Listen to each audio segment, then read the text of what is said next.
Batay sa pag-aaral ng GMA News Research, mahigit 100 kaso na ng extrajudicial killings ang naitala sa ilalim ng Administrasyong Aquino.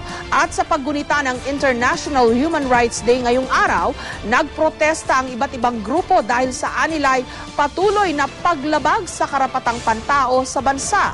Ang administrasyon iginiit na may ginagawa sila para tugunan ito. May report si Mark Salazar. Mga kabataan, kababaihan at mga kaanak ng political prisoners, nagsama-samang ginunita ang International Human Rights Day ngayong araw. Ang nagkakaisang panawagan nila, tugunan ng di umano'y patuloy na paglabag sa karapatan ng maraming Pilipino.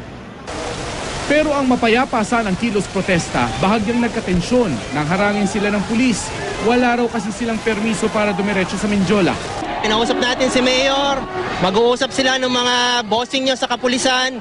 Human Rights Day po ito, taon-taon tayong gumagawa nito. Pupunta tayo sa Mindiola, magpo-programa, mag-uuwian. Wala hong dahilan para ho kayo mangharang. Halos 1 oras ang lumipas ng payagan silang makadaan, pero wala pang ilang minuto. Ilang rallyista kasi ang tumawid sa kabilang kalsada. Matapos tiyakin ng mga rallyista na magiging mapayapa ang kanilang kilos protesta, pinayagan na rin silang makatuloy sa Mindiola. Doon sinunog ang isang effigy ni Pangulong Aquino na nakapatong sa tangke at isang backhoe.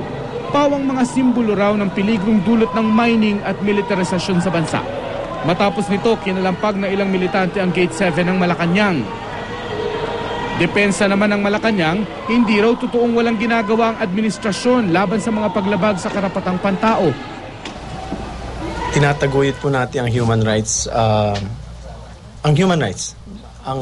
Tandaan po natin ating Pangulo ay isang biktima po ng human rights. Ang pamilya ng ating Pangulo ay naging isang biktima rin po ng human rights abuse. So mahalaga po sa ating administrasyon nito ang pagpapahalaga or to value human rights. We frown on extrajudicial killings. That's something that we are very emphatic with. Ang Department of Justice sinabing malaki raw ang binawas sa mga human rights violations sa ilalim ng kasalukuyang administrasyon. Yun nga lang, aminado si Justice Secretary Laila De Lima na wala pa silang lead kay Jovito Palparan na itinuturong sangkot sa pagkawala ng mga estudyanteng sina Sherlyn Cadapan at Karen Empeño noong 2006. Wala naman kaming report na nakapuslit na siya. For the past few months, medyo walang mga positive results.